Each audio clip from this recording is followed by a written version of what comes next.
It's Thursday, 6 p.m. Pacific Standard Time. You know what that means? The Cosmic Lines are now opened. Welcome to Cosmic Channels. I'm your host, Braden. The call-in lines are now open, 1-833-703-0424. We are taking all your calls. I want, you got a ghost story, paranormal event. You've seen a creature. I want to hear about it. You've seen lights in the sky. You want to talk about a conspiracy theory. You found the right place. Call 1-833-703-0424. Let's get the first call on the line. Where are they? Let's go. Everyone knows. I don't know how many times I have to tell you this.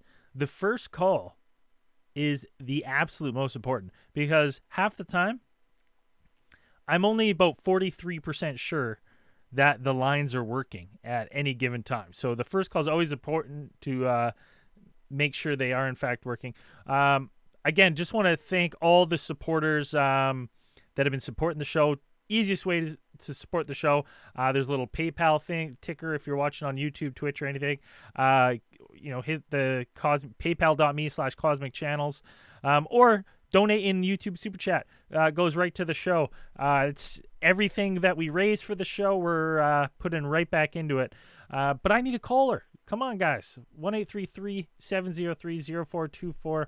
I want someone to share their story. Instagram chat. I see some people asking, what are the numbers? 1-833-703-0424. Who's going to be first? I'm not even sure these are working, so I need someone to call and tell me a story.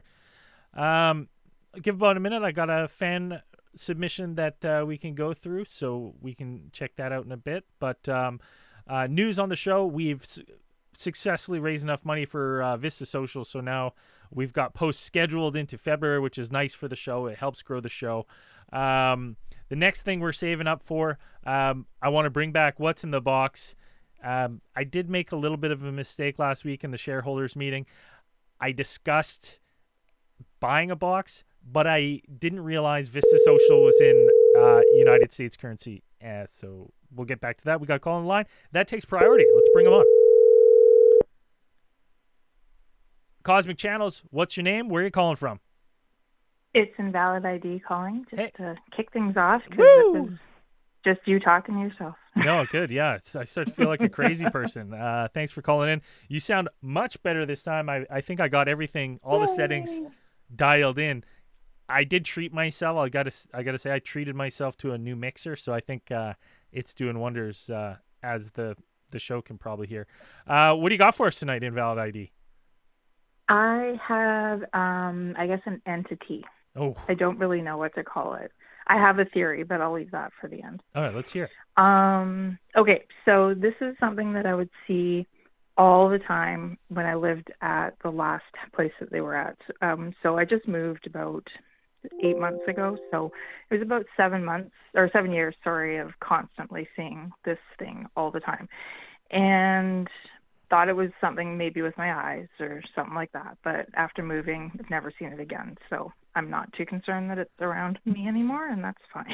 Yeah, okay. But the place that I moved from, the living room of the house was on ground level. And it was one of those rooms where you had windows on one wall, and then they continued down the connecting wall on the other side. So they kind of cornered around. And then the back of the house was second story back with like no deck or anything, no access. It was quite a drop down to a concrete pad. And I'm just saying that because there's only two areas that I ever saw this, and it was always outside of the windows. But the front windows and the back windows, there was, the only way I can describe it would be like the Predator kind of shimmer. Like movement. Like something was wearing active camouflage? Yeah, but not even that. Just that's the only way you could see it. Okay. And then if you like speed up a video to maybe like 1 times or 2 times the speed of normal, so it's a little bit sped up but not super fast, and it would only ever move back and forth around those front windows, and then on the back of the house you could see it right out the bedroom window, like it was like ground level for the bedroom window. So, and this just happened all the time. I was the only person that could ever see it. And again, I just thought, okay, I'm just going crazy or something with my eyes and the glass or whatever, but it's never been again. So, but it was 7 years of that, and that was creepy. And how old were you approximately, like, at the heyday of it? How old? Yeah. Oh, full adult. A full adult. Oh, wow. So this isn't even something you were. Yeah. This is something you were kidding. And other people, no one. I'm an oldie. No one else had an experience. No. There's 5 other people living in that house, and nothing other than just kind of like that, almost apparition, like almost see through. That just see it like no. But again, it's like not ghosts. Like there was like just. It was something, like it was like an entity. You couldn't quite see shape or anything like that. And was it inside the house too, or just outside? Just outside those windows. Just kind of like, it would almost be like pacing, like it was purposely moving. Like looking in. Oh, that's creepy. Mm-hmm. Now, what do you think it is? I'm curious. Okay, well, so full disclosure, on that street, there had been a recentish murder within the past 20 years. We didn't know that when we moved there. So maybe maybe a wandering spirit looking for help. Yeah, but I'm actually thinking that this was like a thinning area where maybe it was more of an interdimensional layering or stone tape interdimensional, where the layout of the land was a little bit different, but so it would be just solid ground, all one level that thing was walking on, and just kind of seeing through to either something stone taped or interdimensional that way.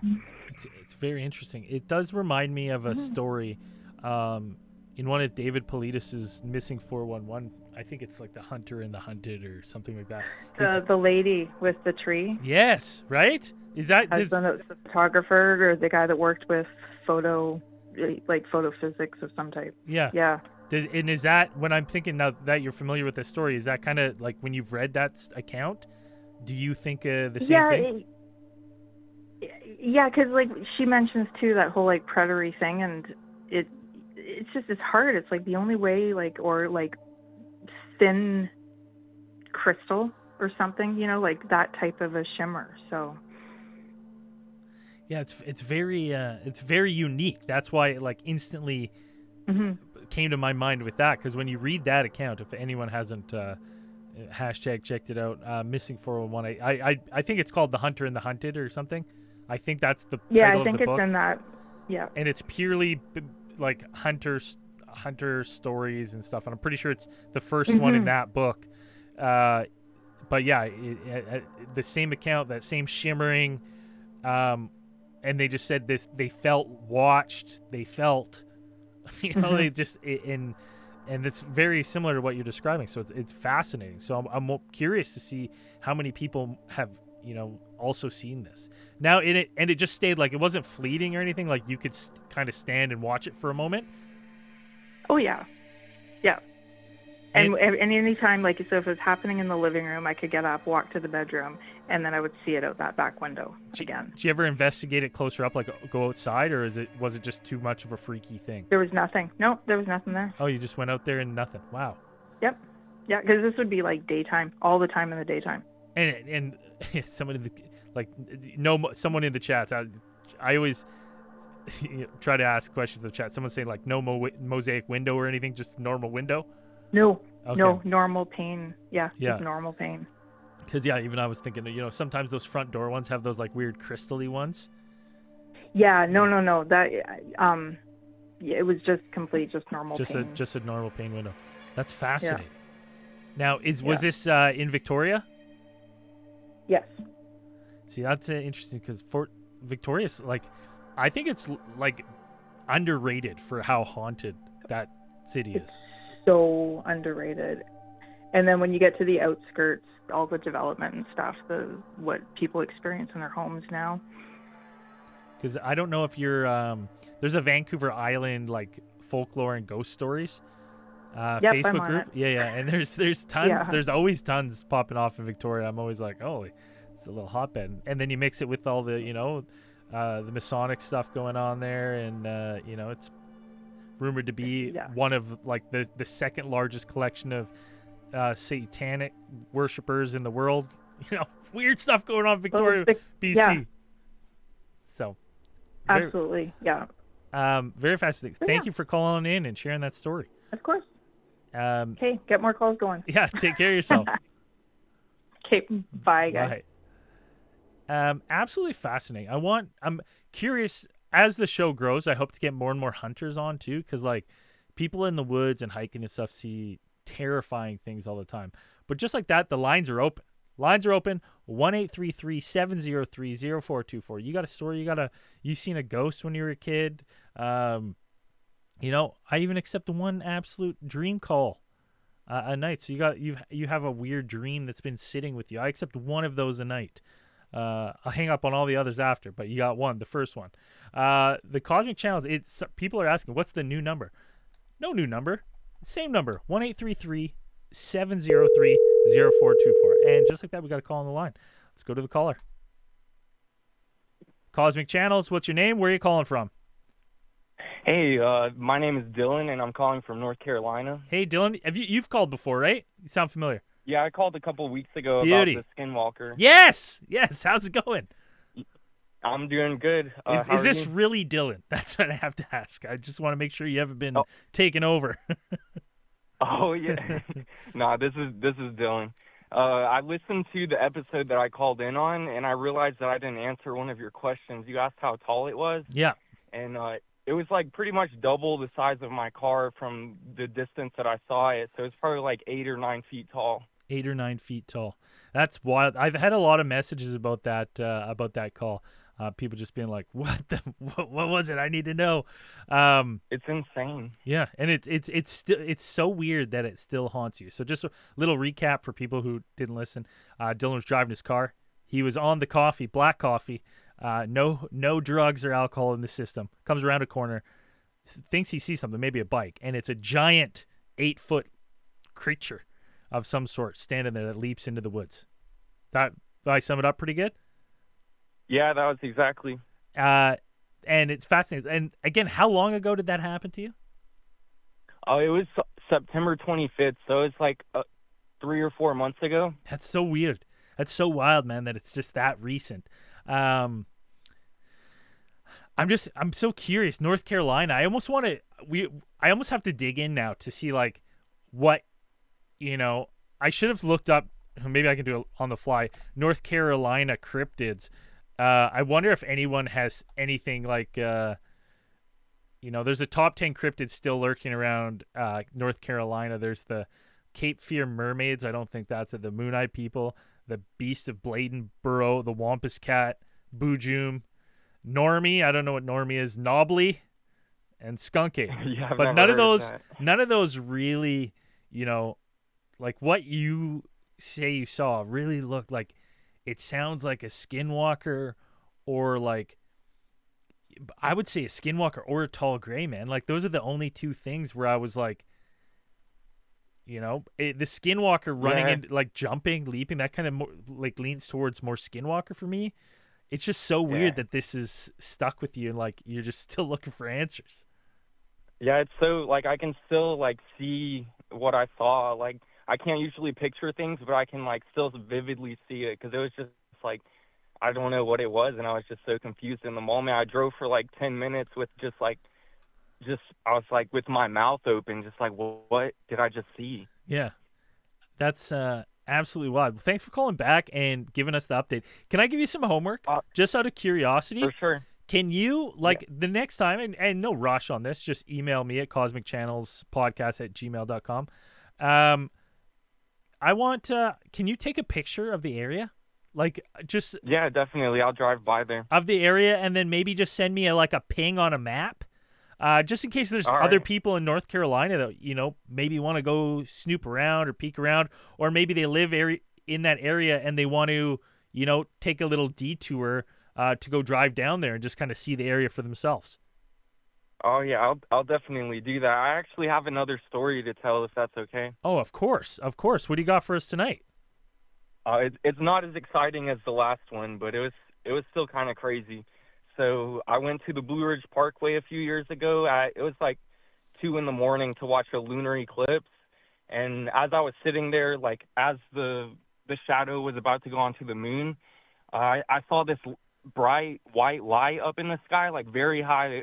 like not it wasn't low enough to be like an airplane or anything. It was like at first I thought that it was a satellite because it was moving so fluidly and it was just staying the same and it was just bright.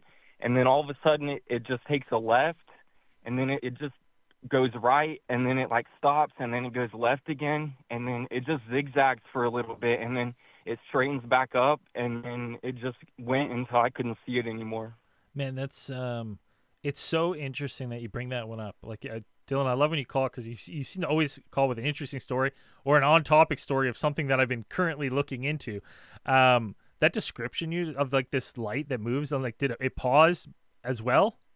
Like, yeah, it was like I thought that it was like maybe checking something out because it didn't like stop for a long time, but it would like take a pause and then it would go back right, still moving forward but right. So it's like moving forward but zigzagging.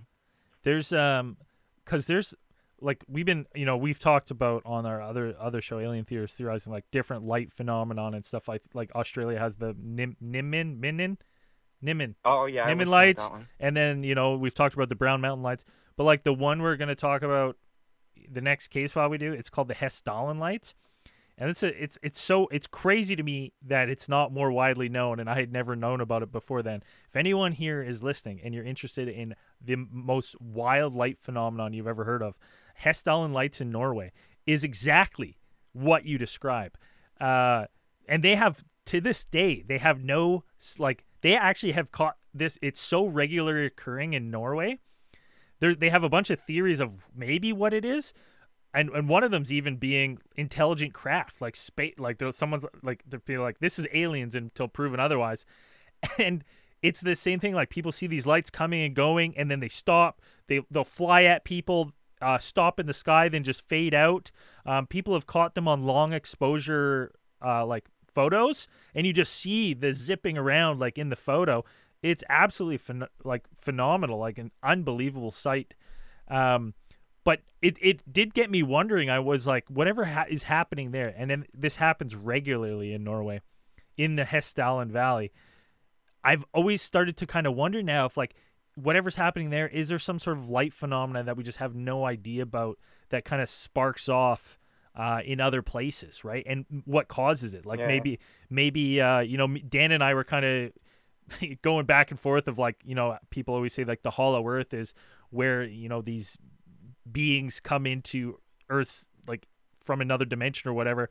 But we were like, maybe it's not a physical thing, and when they come across like this, the lights is the only thing that we get, much like when auroras kick off, right? It's like our magnetic field bouncing off, dangerous X-rays and radiation from the sun. Maybe this is like a leftover from something coming across to our side. Yeah, definitely. It's really amazing how many things like we can actually see, like as we're living this life. Like we don't know about some things, and it's just like a mystery. But some of us will see something that's like it hints at it. It's fascinating. So how long ago was this that you saw this? It was it was in the winter of 2020, I'm pretty sure. That's a good, I've always said like the winter I think is a better time to see stuff in the sky because it's just quieter. Yeah, I feel like you can see, like it's more clear and everything. Yeah, you get like, those really clear winter nights I find are way better for going out and keeping those eyes on the skies. But I'll tell everyone again. I've said it for almost 400 episodes on another podcast, but like you go out there and you keep those eyes in the skies, you sit out there, put a blanket out, and just sit in low light pollution area, and you sit and watch a big sky for 2 hours, you're going to see something, a light or something. Definitely. That you go, okay, satellite, that's a satellite, shooting star. And then you'll see something, you go, what the fuck was that? I have no idea what that was. It'll be in a weird trajectory. It's not a plane. Like, you will see some weird shit. Just go and spend the time looking at the skies. Oh yeah, if you have the time and the ability, it's definitely an amazing thing to do. Mm-hmm. Dylan, thank you for calling in about with your potential UFO, potential light phenomenon. I appreciate it. Definitely, I'm I'm always going out at night now, like after I saw the skinwalker or whatever it was, like I'm always going and driving at night just so that hopefully I can see something again. You're a brave man. Set up, you buddy. You're gonna have to rig up your vehicle like Rick Dyer hunted for Bigfoot. Get some dash cams and floodlights. After I saw it, I did get a GoPro, and now I have a mount on my car. So if I go driving, like I've been recording it every single time. That's so wild, man. Please, when you get something on there, please send it in. And listen, if you got a GoPro mounted, the next time you drive that route, just film yourself driving that route, because I would love that footage, so then I could edit it to your story for a clip. That's awesome. I'll definitely do that. Perfect. Thank you so much, Dylan. Definitely. Hopefully I'll get to see something again, and I'll get to call back on the show. Perfect. Take care of yourself. You too. Bye. Oh, dude. The fact that this guy is now rigging up his car because he's seen something. It's unbelievable to me. Lines are hot tonight. Let's go right back to lines. We got another caller on the line. Cosmic Channels. What's your name? Where are you calling from? Hey, I am Isabella, and I'm calling from Humboldt County, California. Hey, Isabel. How's it going tonight? Good. We've called in a few times over the years, and my brother Henry is a constant caller, and we wanted to share, I'm here with my boyfriend Brian, and we wanted to share our UFO, our first official UFO sighting as adults. Beautiful. Let's hear it. Yeah, so last month, winter night, our dog's big on night walks. We were walking through the neighborhood. We live across a cow pasture from an airport, the local municipal airport. And we're very accustomed to aircraft, whether it's going to be like CAL FIRE or small commercial planes or private planes and everything. And it was a super clear, crisp night, and we were walking up to the airport. It's a good 2-mile hike for the dog at night. And you got to go through the neighborhood, which is a suburb. It's got streetlights and houses, and it's very American. And we're going down the street, and it's a street we go down every night. And we see, I initially thought what I thought was a streetlight. And it was very high in the sky, level with the stars, kind of sinking beneath it. Like I said, super clear night, which is rare. We get a lot of fog up here in NorCal. And it was so bright that the minute I saw it, I was thinking, oh, shit, that's a new streetlight installed down the street from us, And my boyfriend's like, oh, no, that's not a streetlight. Look how high it is. And so then I start looking around, and I'm like, okay, well, there's a streetlight and there's a streetlight. And oh my God, he's right. That thing's up level with the stars. And it was a very bright, kind of sunshine yellow color. And so he's screaming at me, take a picture. Of course, I take the shittiest picture imaginable because I have a Samsung, whatever. And we're looking at it for 30 seconds, and we kind of start jogging with the dog down the lane. And as we get closer and we get a clearer view of what this thing is, we kind of stop and we're looking at it, and we notice that it's not just a single orb. It's actually we counted about 12 to 15 separate lights that were all kind of at an angle together in the sky. And they were just sitting there hovering. And the minute, I was already a little freaked out about what we were seeing. But then, once we started talking about, I'm counting out loud, he's counting out loud, and I just totally, froze over. And as we're sitting there, and like I said, this is about, 30 seconds to a minute, babe. It was a pretty extensive time where we're just observing this thing. They start flashing interspersed red and pink lights, and it seems to be a pattern, but not really a pattern. It's kind of indiscriminate. And we're like, oh my God, what's happening? And the lights start going off like more repeatedly amongst the individual crafts. And then within like 10 seconds of the red and pink starting to like operate, they just dimmed and totally disappeared. And at first we thought, you know, because I'm in shock and I'm like, I've never seen anything like this before in my life, except for like all the documentaries and shit we watch, where I was thinking like, oh, they dimmed and turned off. And it wasn't until we saw like their light trails. I don't really know how else to describe it. It was like we could see they all went forward in different paths. Some of them dropped down, some of them went straight, some of them went up, directly west in the same direction towards the ocean, because we're like 10 minutes from the Pacific. Yeah. And that's our story. Oh, that is wild. Yeah. So, sorry, how many again? 12 to 20, you said? Yeah, it was about 12 to 20. I lost track around like 15 because I was like shaking and kind of emotional because like, I don't know, we're big believers, and he and I always joke when we go out on these night walks, like, you see anything in the sky? You know, we got a ranch, we go out and we stargaze all the time, like, and I had so many people telling us like, oh, it was Starlink and this and that. We know what Starlink looks like. We have like a secret military base out by our ranch. We're very accustomed to like military, like high-end military aircraft. I mean, we've seen everything in the skies at night out here. And I have never in my life seen anything like this before or since. It's just a couple questions, just because I'm curious. We had a caller, I don't know if you heard, I think it was last Cosmic Channels, Anna. She described basically on the East Coast, but she said that she saw more. She was like 80. She thought it was about 80 small crafts kind of shooting out the ocean. Any kind of, after this event, any earthquake, any kind of natural disaster, forest fire, very shortly after this incident that comes up to mind?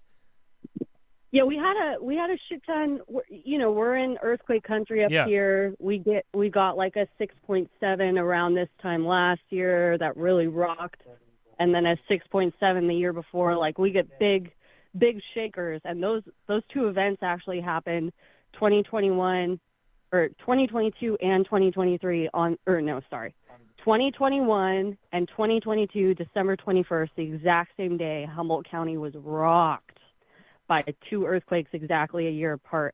This year we were all on earthquake watch, but we blessedly escaped that. We've had a lot of flooding and a lot of rain over the course of this last month, you know, which is like it can be typical for this area. Nothing out of the norm, really. We had like some seismic events, but they were little guys, like 3.5s, 4.0s, like nothing crazy. But what was crazy is because, you know, the town we live in is a little bit of a farm town, and so the community's really tight-knit. So we have like a neighborhood watch, you know, and I posted it to our Facebook page like that night, and it's a bunch of like old folks and families that live in our neighborhoods, and we had so many people say that they saw it too. People that were driving on the highway, which is like a couple miles down the hill from where we live. People on the main 101 freeway saw it. People in the neighborhood where we were at had their kids running into their house screaming about it, and they came outside and looked at it. So we had like, I don't know, close to 30 or 50 different people. I submitted a claim or whatever on MUFON, and then I also wrote to the local news reporters, and they got back to me because we have military aircraft up here, so they were like looking at flight plans and stuff, and they weren't seeing anything on radar that could have accommodated. So, you know, we did our research on our end to try to figure out what the heck it was, and no idea. And do you know the date by any chance? Do you know the exact date? Yeah, I posted, I believe it was December 9th, babe, something like that. It was the week before my birthday, and I posted it on my Facebook and on your guys' Facebook the night it happened. And what was the year? It was last month. Yeah, Last it's month? 2023. Okay. Yeah, we're like just about a month out Okay, hold from on. when it. I'm just gonna quickly flip to that date in the MUFON database just to see if there is anything that was submitted at that time. While I'm searching, the other thing I wanted to ask was, these things are shooting out towards the ocean. You know, there's been a lot of talk. Like, I would say, like, one of the hotbed things is like these trans mediums, right? That like go in and out of the water. Yeah. Right. Yeah. No, for sure. And what do you think? Do you think there's something out there in the Pacific for them? Like, that's why they're headed that way? I mean, where they were positioned was directly above the river, because we also have a river right nearby here. And so they were already like level with the river, essentially, like above it, altitude-wise. And like it was very clear that they were going directly to the ocean, because we are like right on the ocean where we live. And so, yeah, they were definitely below like a few thousand feet altitude-wise. But what was, yeah, I mean, like, I totally lend, anytime you're talking about a technology that's more advanced than ours, whether it's terrestrial or whether it's extraterrestrial, you know, between all those TikTok videos, the gimbal and everything like that, you know, was it Fravor? Yeah, I think it was Fravor who was talking about how he observed it in the water and come out of the water. So, I mean, I don't know what it would be used for, but... I mean, we even talked to Kevin Day, the radar operator, who said, like, these things, you know, went from water level, like, straight up, right, to, like, 20,000 feet or whatever, like, in an instant. So, like, and then they would lose them, right? So it's... I could not believe, like, it was like my brain wasn't computing what I was seeing, because I literally just thought I was seeing lights dimming until my boyfriend was saying, no, there's a distance. The distance between us is growing. Like, he was being very logical about it, and I was like kind of like I wasn't in hysterics, but I was definitely like, oh my God, this is a spiritual experience. You know, I was like, oh my God, babe. And he's like, no, they're not turning off. They're dimming with distance. And they went from like, you know, I don't know of any aircraft besides a helicopter that hovers and can sustain hovering at that altitude for any extensive period of time without sound, without any kind of noise or volume or any like lights that are distinguishable for a helicopter, for something that we have, that we know. And also, I don't know of anything that can go from that stationary to such an incredible speed that they were literally out of sight. Well, I mean, we could probably have something like that, except it would just liquefy the person operating it. That's the problem. Like, that's the problem when you see things that accelerate like that. Or make some kind of boom, you know, like some kind, like we have those, my sister's boyfriend, not to like go off on a tangent here, but he had what he thought was like they have a grow out in the hills, because, you know, Humboldt, we've got a ton of wheat grows out here. And he was out watering the plants in the dead of night, which is a very Humboldt thing. And he heard something hovering, and it was maybe 500 feet above him. And he looked up, and he would have sworn it was a saucer if he didn't see the shape of it. And it happened to be one of those, like, military aircraft. I don't know what they're called, like Phoenixes or something. And they're like triangle shaped, and they're like radar impenetrable. So like the whatever like substance they use, it can be cloaked by radar. Yeah. And so it flew directly over him, and he said even when it flew over him, like he could tell it was military. Like, and then they looked at the flight plan. Yeah, exactly. Like, and he heard it.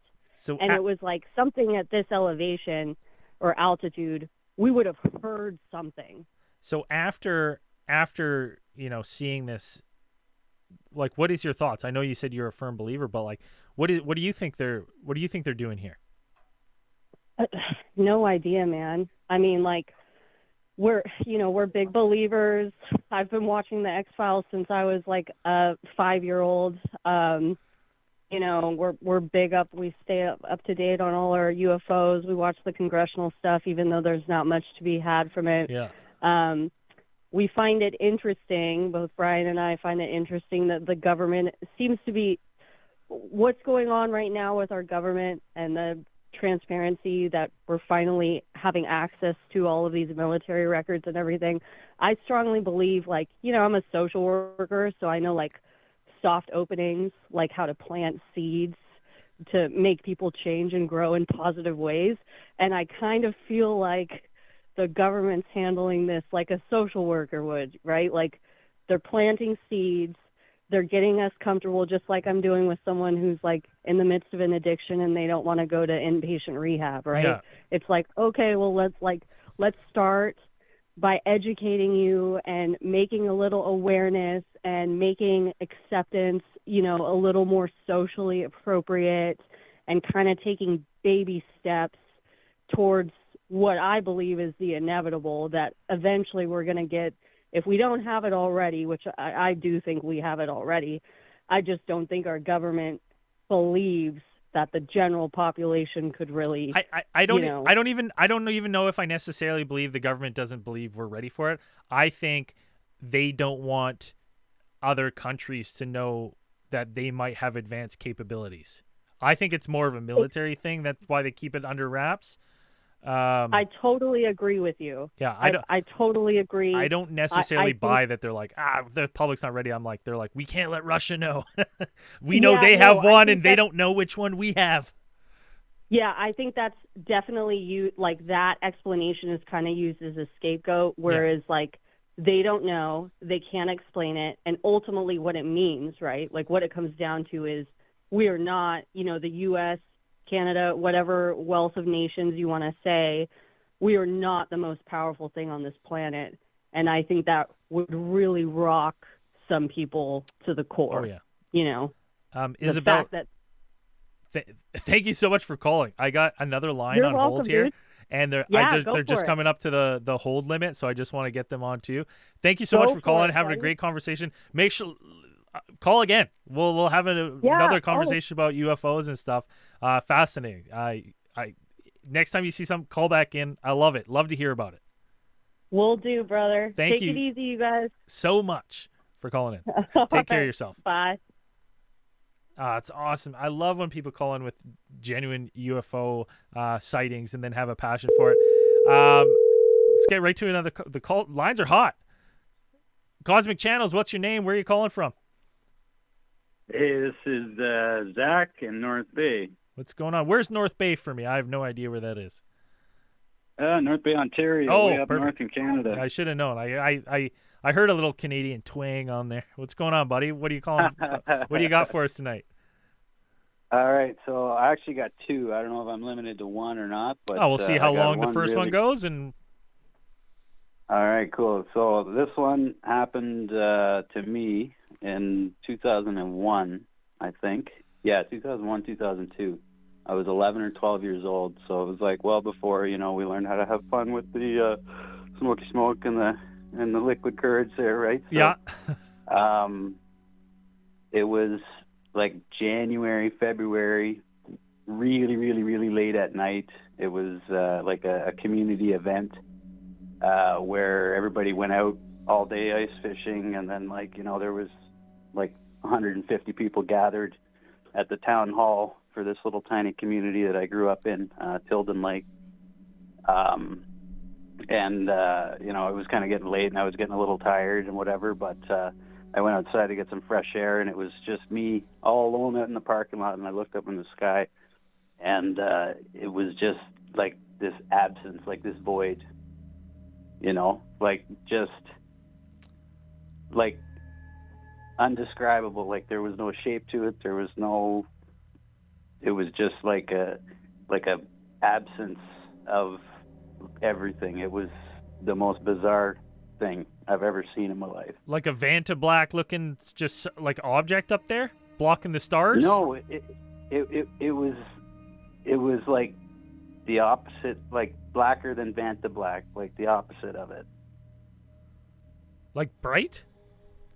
No, like dark. It was. Oh, okay. It's hard to explain. It wasn't like that hard dark Vanta Black. Yeah, okay. But it wasn't like like a matte black. It wasn't a metallic black. It was just like the absence Of light. of everything. It was weird. And how It long? was weird. It didn't make any noise. It didn't do anything. It was weird enough that I 11, 12-year-old me saw it, and I was like, this is fucking weird. And I went inside, and I didn't tell anybody. I didn't whatever, but it was clear. I was clear. It was like the coldest night of the year, brightest stars you could ever see, the big moon, half, three-quarter moon over in the corner, and just like a void. Did you get like that like, oh no feeling, or like, maybe I shouldn't stay out here, like any danger? Sometimes you just get that natural like, maybe this might be dangerous. I don't know. I wouldn't say like danger, but it was like, kind of like, like catching your Christmas gifts early, like something you shouldn't have seen. Oh, okay, yeah, you're just like, this confusion. That's so weird, man. I've never heard of something like that, but I can just picture like going out and you're just like, something's there, but you can't. There's no like actual. It's not like you can see it. I get what you're saying now, but you're like, you can just see the void. Yeah, it's just like nothing. Now, thinking back on this, do you like, what do you think it is? Do you think it's a UFO? Do you think maybe you caught a glimpse of like some sort of portal phenomenon? What are your thoughts? Yeah, I don't know really, but I think maybe some kind of like craft, or maybe some kind of shielding tech, or maybe like the opposite end of like a black hole or something. Yeah, just like a window for however amount of time, just the perfect alignment at the perfect time. It is such a unique story. Just the void, like it just gives me kind of the heebie-jeebies of like imagining going outside my trailer right now and see, like it's snowing here, then looking up and be like, hey, there's no snow just right above me. What the fuck? And just seeing like a black, something's like obviously up there. It's terrifying. So it is a little spooky. Especially 12-year-old you. Like, I don't know why you wouldn't go like, hightail it. You're just kind of like confused about it. I guess you don't know that much at 12. You said no sound though, completely silent, right? Yeah, it was just like, just normal outdoor ambient noise. And this nothing coming from this object, just no light. It's so weird. Yeah. Strange. Interesting.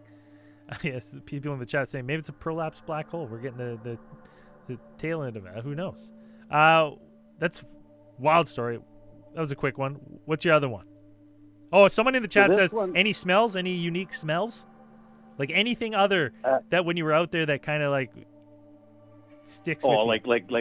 like brimstone and ether and that kind of stuff. No, it was pretty normal other than just the giant void. Yeah. Yeah. Interesting. All right.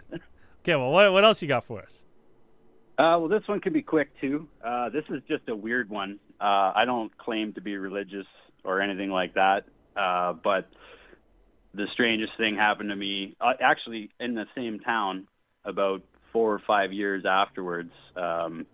We had a house fire, completely destroyed everything, which is whatever. But the only thing in the house that was untouched was the family Bible, and it was, one of those big, like 12 by like huge ones, like the big thick ones, King white, James, leather bound,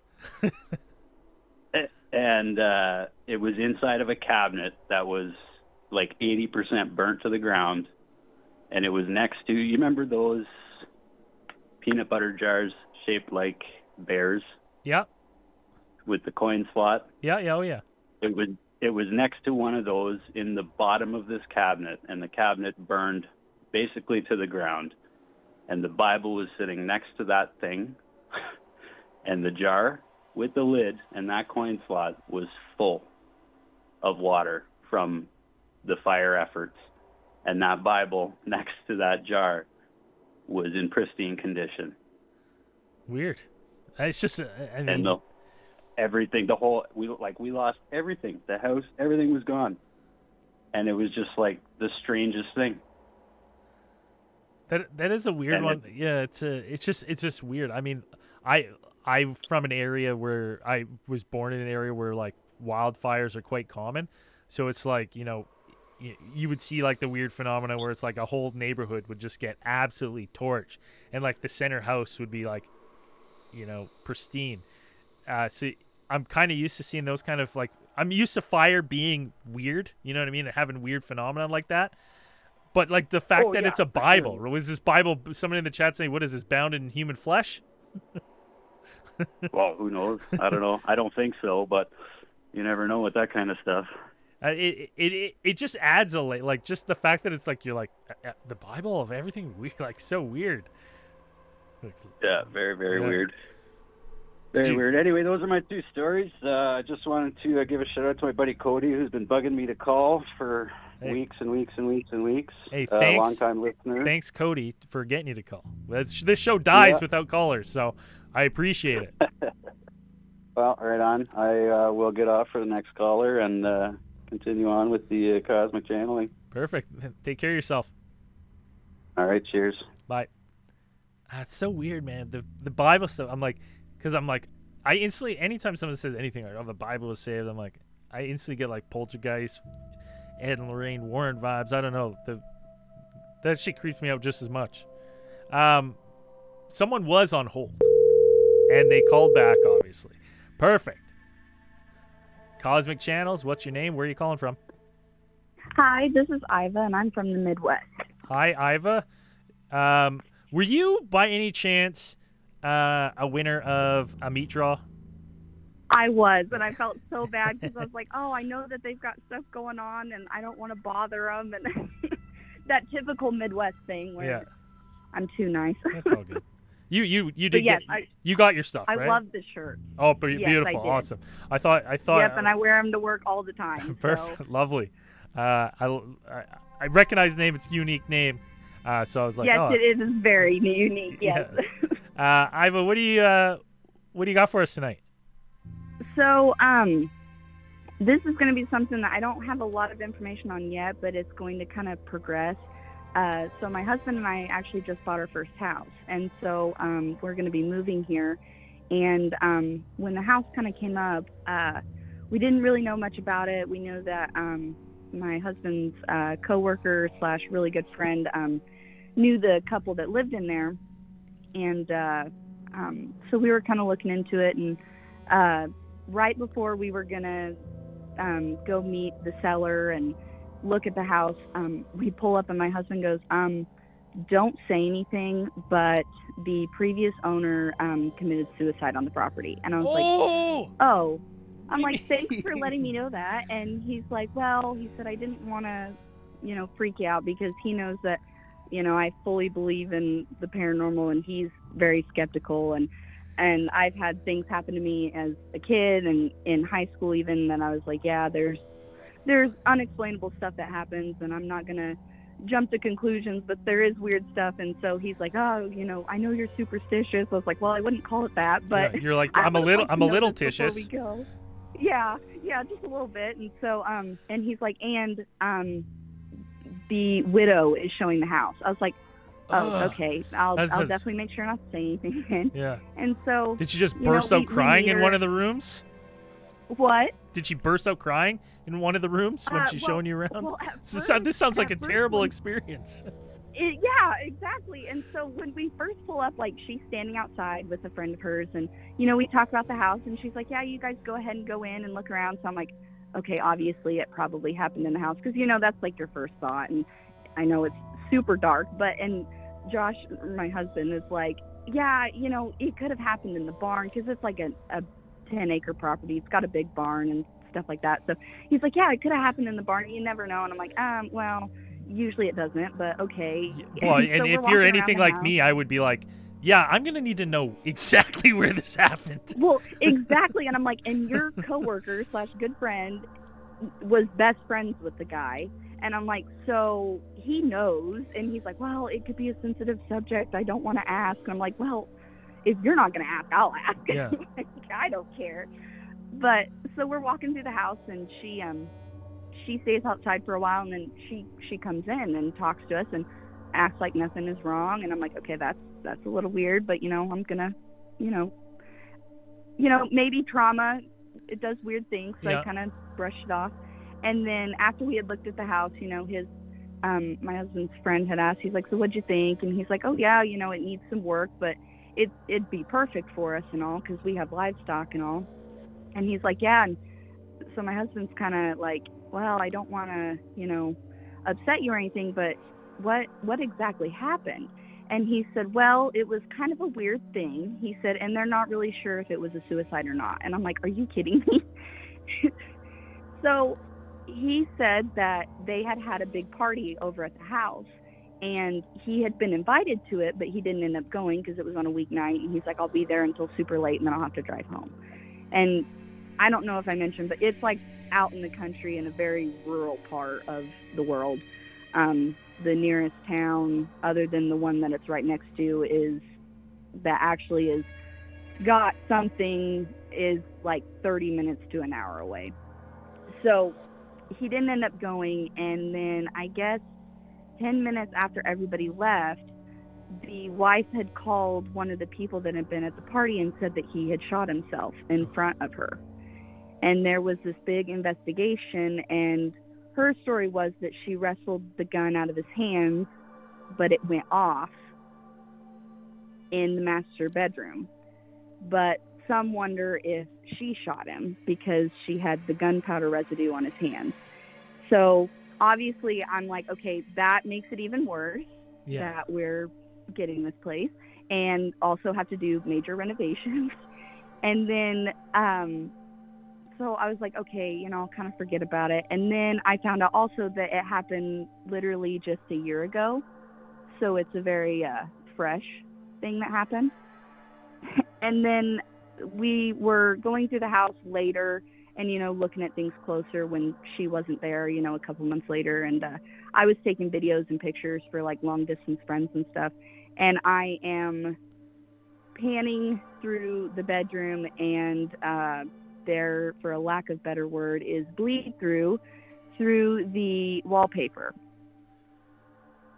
Sorry, you just cut out for a second. There was what coming through the wallpaper? For a lack of better term, there was like bleed through. Bleed through the wallpaper. Oh no, I definitely I was hoping I heard you wrong. Yeah, and I did not. I immediately froze, and my husband looks at me. He's like, "What's wrong?" And I said, "I found it." And he goes, "What?" And I just kind of nodded my head towards it. He's like, "Oh, okay." I said, "Yeah, we're gonna have to paint that." And so my husband was talking to his friend a little bit more because he's like, "Is your wife, back on the term of superstitious?" And my husband's like, "Yeah." And he's like, "Well," he's like, "I wouldn't be too worried because he was a really great guy. This, 6'5", big burly dude." Oh, that's just the kind of ghost like, you want. Yeah, exactly. And then he said, and he's like, he had like the girliest giggle. And I told my husband, I was like, that's even worse because I don't want to hear any giggling at night at all. And then he said, the worst thing that'll happen is that your whiskey will start going missing because he was a big whiskey guy. Yeah. So I said, well, we'll definitely have to pour one out for him when we move. But here recently we went back over to the house because we went the day we closed. We went over and, obviously kind of celebrated. And we heard like creaking and stuff, but we're just like, nope, we're going to chalk that up to the wind. It's nothing. It's nothing. And so, and then my husband's friend that was telling us all about it, he's like, oh yeah, I don't believe in that stuff. Nothing's going to happen to you guys. It'll be fine. And then we had a propane tank out there that they have to fill up. And my husband had asked him if he could like stop by and make sure that the heat was on. Well, he didn't get there until dark. And he had called my husband. He's like, I hope you didn't want me to go in there. He said, because I don't want to see him. He's like, I didn't go in because I didn't want to walk in and see my buddy's ghost. And I'm like, okay, you're sitting here telling me, oh, don't be superstitious, nothing's going to happen, and then you're too afraid to go into the house and look for us to make sure the heat's working. So we're actually going there this weekend to do a bunch of big renovations, like completely ripping out the master bathroom. So I have a feeling if anything's going to happen, it's going to start happening after we start doing all of these home improvements. Well, there's two things. One, I'm fascinated because this is like, you know, everything you hear about somewhere that could be potentially haunted, like this has it. And it's got all the check marks. Yeah, and you've already started to hear the creaks. So on one hand, I want to be really selfish. I want to be like, document everything, call us back all the time, and let us know how things are going. Get yourself an EMF, right? And all this stuff. The other part of me wants to say, like, you know, what I've seen though is like when researching a lot of these cases is like, you must want to pay it no mind, because the more you pay attention to it, this stuff happening, it always seems like it kind of gets worse when you give conscious thought to it. So it's like you're kind of it's a tough one. You're in a tough spot because you're moving into a potentially, you know, and yeah, it's lovely if he was a happy person, but if, like, you know, obviously he wasn't that happy if he committed suicide, and or if he was murdered, you know, maybe he's a little upset about that, right? Exactly. So it's like either one of those, I'm kind of like, and I don't want to make light of the dead, but it's like, you know, it's definitely, you're definitely looking at, I hope you got a good deal on the house. I mean, that's. Yeah, I mean, kind of. There were some things that we found out later that was like, oh, that wasn't great. And so, but yeah, I mean, for the amount of property and the house itself, it was a pretty good deal. But yeah, and then we were just joking, and like you said, you know, we don't want to pay it too much mind, but also at the same time, it's just always going to be there. You know, you thinking, oh gosh, what was that? You know, we know that he died here. I'll tell you, buying an EMF reader is the worst thing that I've ever done, because now whenever I hear a noise, I like grab it right away, and I'm like waving it on the walls and stuff. It's terrifying. So. Oh yeah, well, and I told my parents, I'm like, well, you know, we bought a farm. Obviously, we have to have a ghost that goes with our farmhouse, right? Yeah.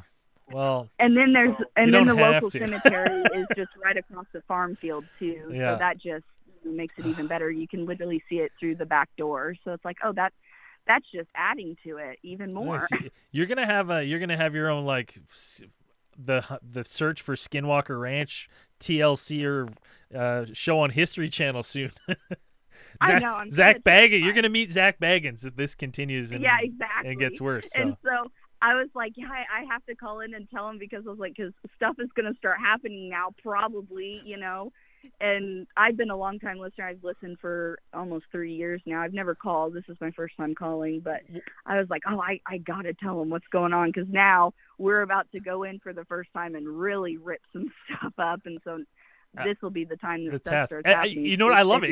It's kind of like an experiment for you and our listeners at Cosmic Channels, because then it's like, you know, we can wait. We can see if, you know, is Iva going to call back?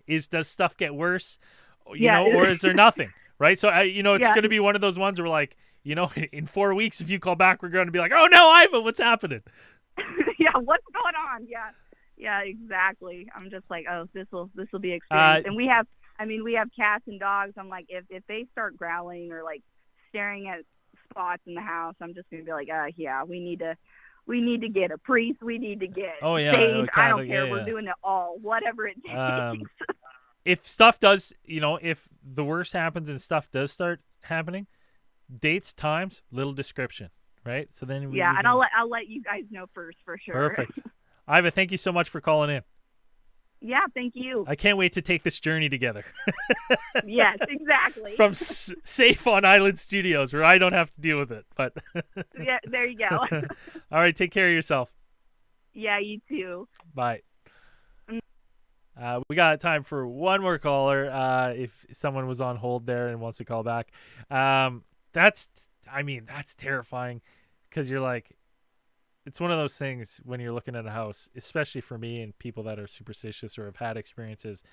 The second you start hearing stuff like that, you're like, God damn it! That'd be the first thing in the back of my mind is, oh my God, what am I gonna have to deal with here? I'm going to be possessed. I'm going to get sucked into the TV. Obviously, this is what's going to happen. We're going to have Ed and Lorraine Warren's kids come and exorcise the demons out of this house. But we got the last caller on the line. Let's bring him on. Cosmic Channels, what's your name? Where are you calling from? Hey, what's up, guys? Long-time prolapser, first-time caller. I think I started on episode 4, Sweet Baby Alien Jesus. Oh, yeah, that's a good episode. After 5, I was hooked. So I had a quick theory, and this is an old one, on the Yuba County 5 episode. Yeah. So basically, when I was listening to it, and hold on just one second before you get in it, just for anyone who hasn't heard, I'm just going to plug it. We do a Yuba County 5 episode, fascinating missing person case. 5 people with disabilities driving home from a basketball game do not end up home. They end up way up in the mountains. They find their car, and they're lost in a snowstorm. You know, in the summer months, hikers go up to a remote cabin. They find the bodies of some of the people. One person's not accounted for. They have no idea why they would have driven up there, hiked way up into the woods to this cabin in the middle of a blizzard, not dressed for it, and then basically just waited there till die. Mysterious. Yeah, really rough case. Yeah, they know, like, no, it's really, you know, it's a sad one all around. But let's hear your theory. I want to hear it. Okay. Once again, forgot to tell you where I'm from. I'm from Kentucky. Yeah. My name is Seth. I used to work in the prison system, so I have some stories, friends of a friends, and kind of leads me to my theory here. Yeah. I'm also an experienced hiker. I'm in the woods. I do caving all the time, things like that. So when I was listening to it, as someone who's familiar with, you know, seeing drugs and people that have been on drugs, I'm aware that they can affect people with certain disabilities a little bit more extreme. And when I found out, you know, from listening to the episode that Gary, I can't remember his last name, he used to have a drug problem, but he also had friends in the town that they went missing at. And if I remember correctly, it's been a minute, forgive me, but he was like making a phone call in a pay booth at a store right before they went missing. And then all of a sudden their car is in the middle of nowhere. They're hiking up in the woods. They're freezing to death. They're all separated. No one can figure it out. Well, I kind of had a theory that it was just Occam's razor, that maybe his old drug issues came back. We're flaring up. Maybe his buddy, we're flaring up, and those buddies that he had in that town were some of his old user friends. And they're like, oh, hey, guys, you should try this. Well, you know, they had disabilities, and maybe they weren't, you know, able to sometimes make the correct decisions and trusted him. So they thought, oh, yeah, well, we'll try these drugs. What's the worst that could happen?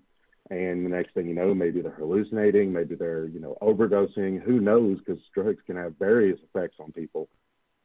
And they part, and they're like, oh, let's go hiking. And one thing led to another. And I think possibly they just had a really, really bad drug episode. And I noticed that wasn't really a theory that I'd read anywhere.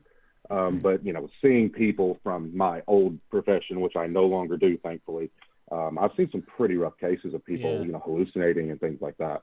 No, it's and to be honest, like, yeah, people I've been in through various jobs and stuff have had the unfortunate experience of dealing with people like really hallucinating, even like hallucinating from alcohol withdrawals. It's people are wild. Like, it is like a beast, like different beasts. People don't understand when people are truly like out of their mind, how bad it can be. The one thing I have an issue with that, because I have thought about this, like, that's the Yuba County 5 is one of those cases that haunts me because you know, I volunteer with Special Olympics a lot of time, and the one issue I have with that, because I have thought of that, you know, I'm telling you right now that if and some of these guys were Special Olympians, right? Like they were, you know, they had special needs. I could not take 3 Special Olympians that I volunteer with, take them, and I could not, no matter how much I peer pressure those guys, they're too good. They're like, we're not doing drugs. Drugs are bad. I'm not doing them. Like, they would never touch them. They wouldn't touch alcohol. Like, you couldn't peer pressure them to do it. And I'm not saying that I know these other 4 guys that were with Gary, so I have no idea. The other thing they seem like stand-up individuals. They really did. Yes. the other issue that always bugs me about this case is there's a secondary witness. The first one who saw them at this convenience store with Gary making the phone call. The next time they're seen is by someone in the mountains with a pregnant lady. Right? Who saw five. That's pretty insane. Right? And you're like, well, who the hell is that pregnant lady? So it's a hard. Pregnant lady someone that came forward?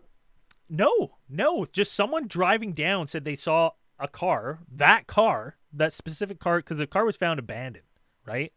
Right. Someone came down and reported to the police that they saw that car, and they saw 4 or 5 men standing outside the car with the headlights and a pregnant woman. And, like, we have no account of where that pregnant woman came from or why she would be there. The other guy riddled me this, Batman. Sorry to interrupt. No. But what if the guy who came forward to report, he saw this vehicle, was actually the buddy who sold him the drugs? If we was to take a step in that direction, and then he like, oh well, if I call it in, they're not going to suspect me. Yeah, I mean potentially, and that's not uncommon. That's not uncommon for guilty people to be the first one to call. I mean, I've heard dozens of cases of the guilty person is the first one to ID the body. Oh, I know that person. You know what I mean? They just can't trying to get out of it. Yeah, they're just they can't help themselves. It's an interesting theory because Gary, I do like that because Gary's never been found. Gary's remains have never been found. Right, and he's never been accounted for. So it's right. Yeah, that's so strange. Like, well, even if it was a drug incident, maybe did he like go in hiding? Was it his fault? Like, who knows? Maybe he saw it coming. It's like, I got to get out of here. I mean, you don't know because you just don't know what those conversations were that they were having on the way there. Like, why were they even up there in the first place? You know, up in the woods out of nowhere. You just don't know. There's a hold on, Jed. Woman, what's it called? You're okay. I got to bring this up because every time, when we did this case, I told when I go volunteer for Special Olympics, they always ask, "Oh, what are you talking about?" And I told them this one. I said it's kind of interesting. Some Special Olympians went missing, and I told them. And one of the guys had a theory that I still think is the only theory that accounts for the pregnant woman. And he says, "Well, it's obviously a Yuragomo, which is a Japanese spider demon that takes the shape of a pregnant lady and lures people. Yeah, and lures people to their death." Right? Yeah, the Japanese or the Asian culture in general, their cryptids are terrifying. Terrifying, dude. Right? And this thing sometimes takes the shape of a pregnant lady. So I'm like,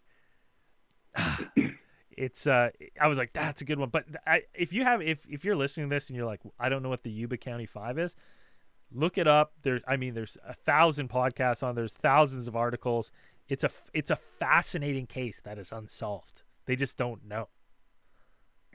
That one and like the Dyatlov Pass, if you guys are listening to this for the first time, check that one out. I think just watch everything. Yeah. Just binge watch it. There's another one in the hills in Russia too that is really weird. We did once. The name is eluding me right now, but there's some of those missing people ones are wild, and we're gonna do one. We got a really good case file coming up. I don't even want to give the name because I don't want people looking it up. But we got a really good really interesting missing person one coming up. Hey, thanks so much for calling in and sharing it. I love when people do that because you don't have to call in if you don't have a story. If you were like, I heard I got a fucking theory, call in. We can hash it out. I love doing that. So it's great. Thank you so much you're one of the first people to do that. And as an avid hiker and outdoorsman, stuff like that is like, it's particularly interesting, you know. Real quick, just big shout out to you guys. Like I said, funny story. I found you guys by typing in alien on Spotify and sweet baby alien Jesus came up. And I'm like, oh, now I've just got to click this. Right. You have to. Yeah. You're like, I got to check it out. Something else that you might find funny. There was a long time ago on Cosmic Channels, a person called in under the handle of Jericho. And he talked about seeing, you may remember this, or not seeing, but hearing heavy breathing in a cave in the Daniel National Forest and a rock getting thrown next to him. Yes, I do remember that. Hey, Jericho, if you're listening, that could have been me. I'm an avid caver, and if I see other people coming into the caves, I will try my best to avoid them. Oh, that was weird. Did I just lose internet connection? Am I still streaming? Weird. Terrifying. Okay, well, I don't know what happened there. That was weird. But just like that, the cosmic lines are now closed. I have no idea. I hope he's okay. I don't know who lost connection there. Quickly before we end the show, whole bunch of shoutouts. Man, I didn't have a time between calls to thank people for chipping in and helping grow the show. We got some Bandito Frito giant donation that actually moves her into the third spot up there for supporters of the show. Jeff Ventry, thank you for supporting the show. I saw a bunch in the chat here. I'm trying to get back to here. Let's see if I can find Shadow Ursi. Oh, wait, long-time supporter of the show. Thank you so much.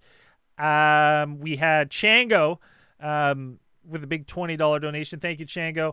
And I think we had one more. Invalid ID. Thank you so much. Longtime fans of the show. We can't do the show without you. I can't do the show without you. It's your show. I just host it. Everything I raise, I put right back into it. So, we're growing the show together. I can't thank everyone enough. This is the last 4 weeks, the amount of outpouring support for Cosmic Channels on our socials, people listening to the show. I'm happy to announce that 7.6, we hit the most concurrent viewers we've ever had watching the live stream. Just thank you. Thank you so much. This is your show. I just host it.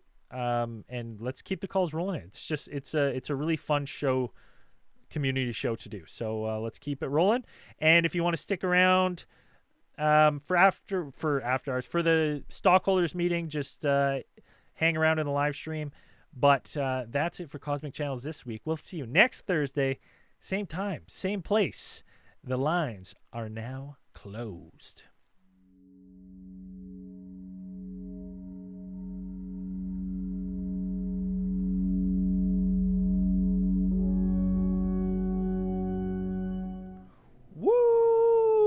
Shareholders meeting, stockholder. I don't know. I always forget what I call it. That was phenomenal show, almost flawless. Made a couple mistakes, couple mistakes I made. Two, I fucking always forget about the background music because I can't hear it. So if you're watching the live stream, sorry.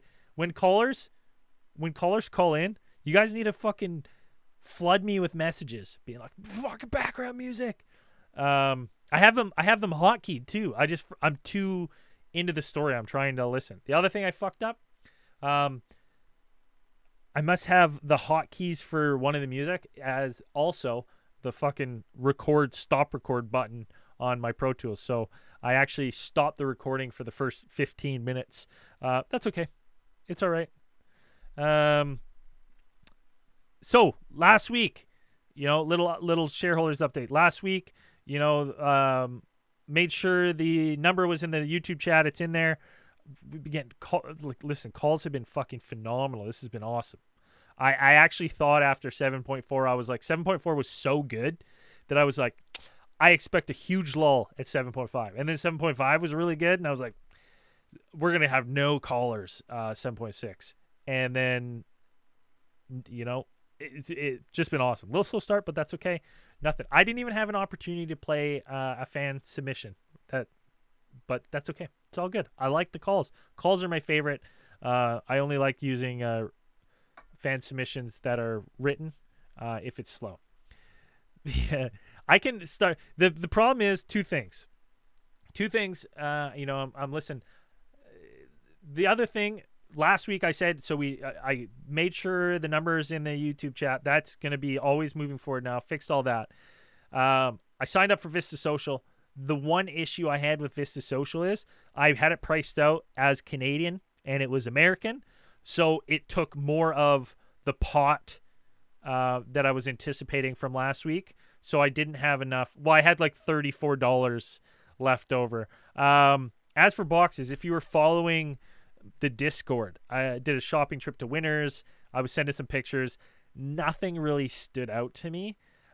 So I'm going to have to order something online. So if you're on the Discord, I've got like 3 or 4 boxes that I'm going to send to the chat. We can kind of decide.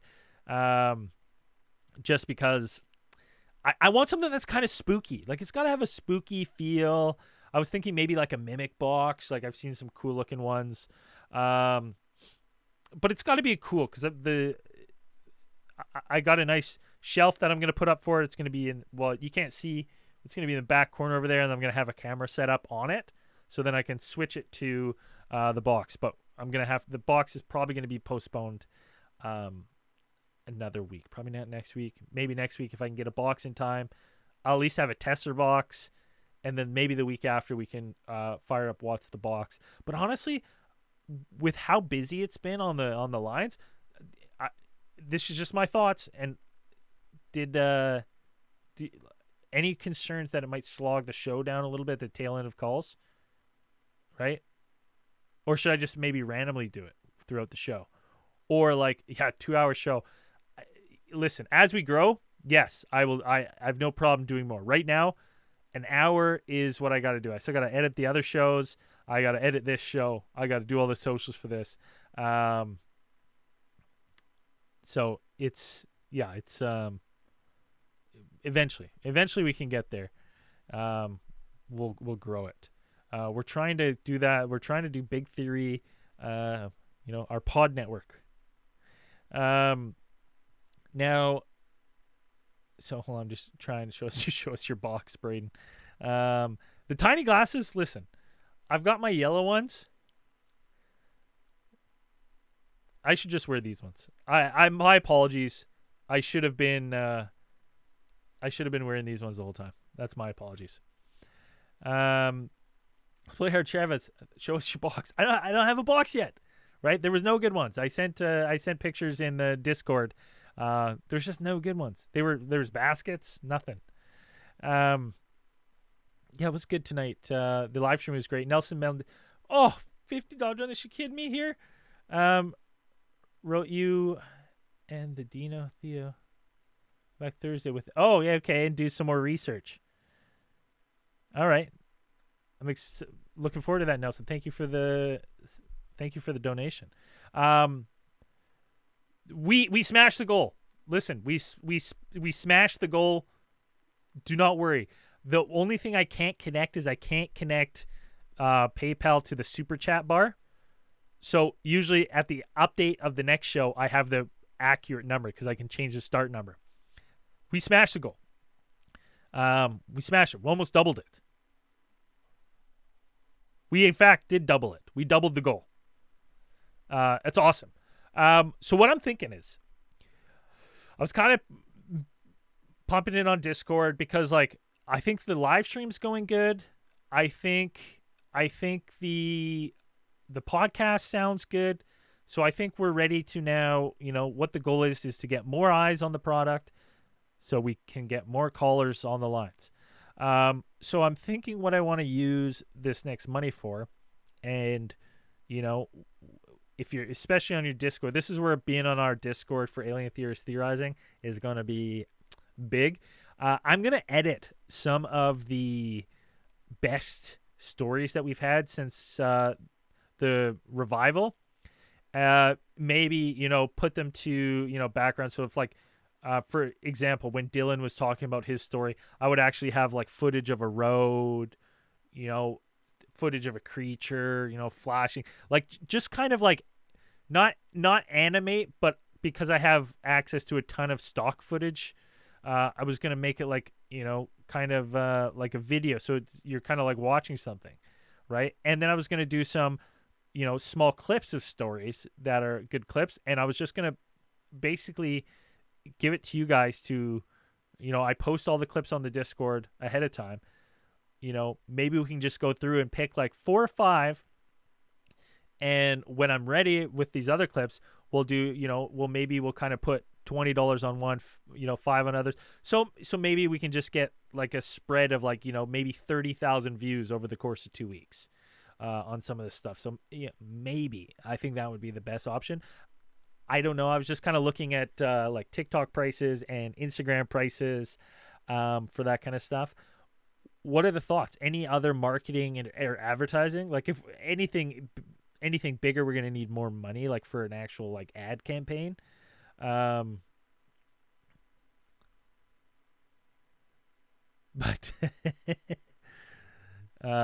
yeah, Shadow Ursi's taking it to heart. He's like, "You weren't my Bigfoot. Bigfoot was shucking rocks to me." It is funny though. It does, listen, he got struck down. Yeah, I don't know what happened to him. Wild at the end of the call. I have no idea. So that's what I'm thinking. That's what I'm thinking for this money is, well, one, I'm going to order a box, and two, to start doing ads. I think that's the best we can do right now. I don't know. What are the thoughts? Any other changes or tweaks I need to make other than remember to do the music every time for the live stream? It's no problem in post. I don't actually even record the music.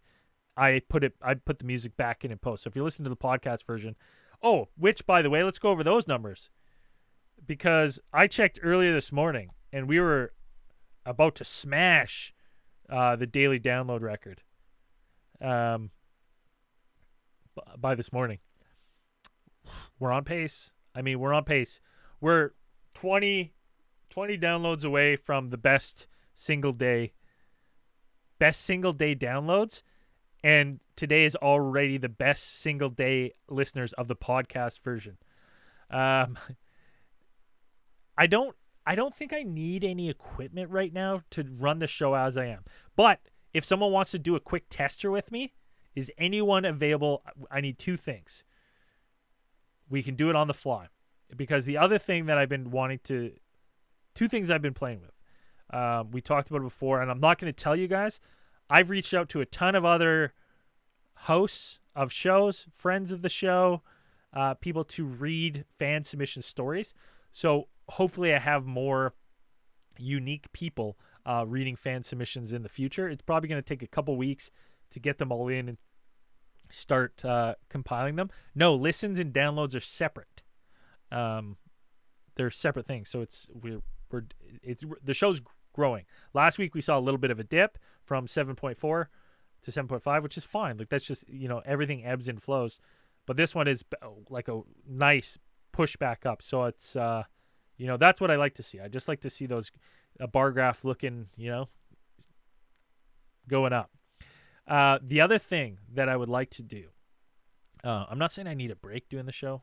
I don't. But I thought what it would be fun to do is every now and then, potentially, in the future, this is something, this is long term, is just going to shoot a name. I haven't talked to them. This is just, actually, let's just use Agent Anderson. Agent Anderson does All Things Strange, right?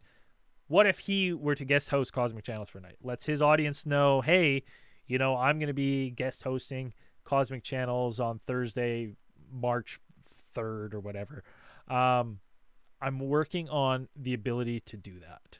That's the next step. Not that I'm not always, like, I love hosting the show, and even when someone guest hosts, I'll have to be in the background doing all this stuff. I just thought it would be a unique way to get other people on it. Like, then I could get Andrew to guest host, Dan to guest host, Zell to guest host. Zell can run it himself, which would be fucking awesome. I'm trying to talk Zell into opening the lines. He's in maybe AM lines on the weekend or something, so people in the EU have a chance to call on. But the show's growing. That's what it means. So it's anyone. I just don't know if I'm quite prepared to set this up. No, it's gonna take too long to set up. We'll run a test next week. I'll have it all ready. And what I'm gonna need next week, I need someone on Skype to call me, and they're gonna basically be the pretend host. And then I'll need someone on the line, because then all we have to make sure is you can hear them on Skype and you'll see them here where I am. They can hear the caller, but no one can hear me. That's the goal, right? So then they're having a conversation. I'm sitting here doing the in-between stuff, but you guys can hear the remote host and the callers. I'm just not prepared right now to do it. I kind of got a little busy this week, but that's it. Any other suggestions? What are your thoughts? I'm seeing the positive in the chat, so that sounds like a great idea. Good idea. Definitely fungus ads. We can make some fungus ads. What do you guys think for ads? Like, should I record like a special, like, should I just use the clips that I've been doing? You know, that's the kind of stuff I need.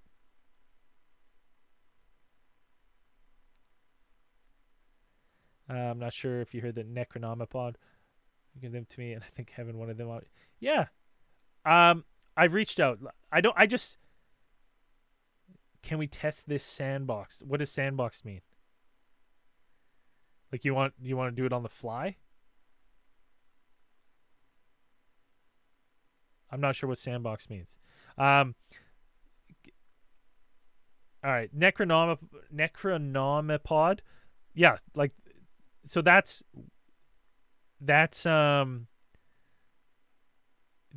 exactly what I'm trying to do, is get hosts that do other big shows to read stories. I have a whole bunch sliding. You know who I was really trying to get, because I'm a huge fan of their show. They said no, they don't. They're just too busy. I'm a huge fan of Canadian True Crime Pod.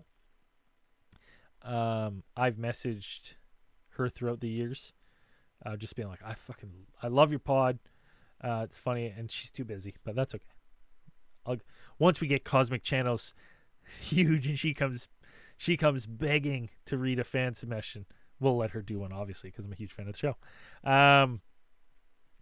Yes. Okay. Yeah. I can set a time to do this, maybe on the weekend this weekend, but it's going to be, I'm just going to shoot a message on Discord, and then it's whoever's available to help. That's the problem. So, and if you got hosts and stuff that you think would read a guest show, get an AI voice to record a show. No, the Shadow RC, the lowest. It doesn't matter if you just want on the Discord. The Discord's available at all tiers. So you can one time the lowest tier and get access to Discord for life. So, that patreon.com/alientheoristpodcast. But for $5, you get everything. $5 is the best deal, because you get absolutely everything. You get this early. You get, murder podcasts. You get, alien theorists early. You get live streams early. AI story. Oh, AI to voice a story. Yes, I was looking at that. I have websites written down. Like, the thing for me is it's I have to baby step things, because you Bandito, I'm pretty sure you don't lose Discord access anymore. They changed it. I'm fairly certain they changed it, because we used to get notifications that people were being removed, and then that stopped. So I think you stay on. I don't know, but I mean, you can keep helping the show. Less than a cup of coffee a day. The thing is, with doing these things, I have to baby step it, just because I'm so time constrained. And so I don't like doing a half thing and then doing the next, like having to do a next thing. It's, I've just got to, I have to baby step it in order to get things done. So I'm working on editing the stories. I have the links that people have sent me for the AI reading of the stories. It's just now I'm like, okay, that'll be the next, will be the next thing. Because maybe what I can do then is like do the same thing, use some stock footage to kind of make the story a little better. But that's it. I'm working on it. It's on the list. I'm gonna get to that. You will see an AI reading of one of the stories. And if anyone wants to read a story, reach out to me on Discord. I'm making a list, and what I'm doing right now is I'm actually going through. It's a little bit of a laborsome process, because Andrew and Dan both read stories for me, and they just said, hey, it's really difficult with how to read how they're laid out. Can we go through and edit the stories beforehand? So that's what I've been doing. I've been editing the stories. So it's like they are the fan submission, but I've edited it to read better. So it makes sense and it's easier to read. Yeah, Bandito, I can send you guys stories to read to edit in the Discord. I've got like 6 done. I've got like 40 more to go through. So yeah, I don't mind sending them in. I just make them. Is Patreon membership? Can Patreon members help you record ads? Sure. I don't know what kind of ads we want to record. Like that's where I'm stuck. I'm like, do I just pay? Because you can just take like an Instagram post that you post, pay, $10, and that they'll guarantee 10,000 views, or I don't know what it is. Yeah. Okay. Yeah. I'll do that. I'll put some. Well, Bandito, you had already volunteered, so you're on my list. I haven't distributed stories yet, but you're on the list to read, and I see invalid IDs in there too. So yeah, I just haven't got around to sending them out. The only one person has read a story for me. I think it's Shadow Ursi. I just haven't edited his yet. Those patrons who have been around a while, do some ads for the podcast. Yeah, 100%. You want to record them? Send them to me. I'll post them. I'll edit them. Just send them in. Do whatever you guys want to do, and send it to me, and I will edit it into a reel, and I will post it on the Cosmic Channels page. Easy peasy. Okay, it's 7:30. I haven't had dinner yet. I got to eat, so I'm gonna roll. I'm not gonna spend any of this money. We're gonna hold on to it. But I want to start. What happened to the one you had us do months ago? Was that for that was for Alien Theorists? I think that was for the T-shirts. I don't remember. I don't remember what. Something happened. I don't remember. I can't remember why, but we couldn't use it. Something happened though. Or we switched. I can't remember, but we were doing that for a specific reason. I would eat before the show, but I don't get home till so late. Yeah, okay. So what happened was we were recording it for T Public, and they were not very helpful to us. Let's just say that we had to switch T-shirt providers. So I like CrowdMade now, but it's okay. T-shirts. That's the other thing I got to make. T-shirts and sweatshirts that you can buy in a store. We'll do that. Okay. Anyways, I'm still around on Discord, so shoot me ad ideas. And maybe let's try to, if we can put it together, a top 5 story so far on Cosmic Channels that I can take and then edit it for for ads. So let's work on that in Discord, and then once we kind of have the 5 we like, we can choose posts and stuff. Thank you guys all for helping. Like, I take everything you guys say to heart, and try to implement these plans. Sorry if sometimes they're not as fast as you'd like. I'm doing the best I can with what I got here. So take care, everyone. Have a good night, and we'll see you next week on Cosmic Channels. Peace out, everybody.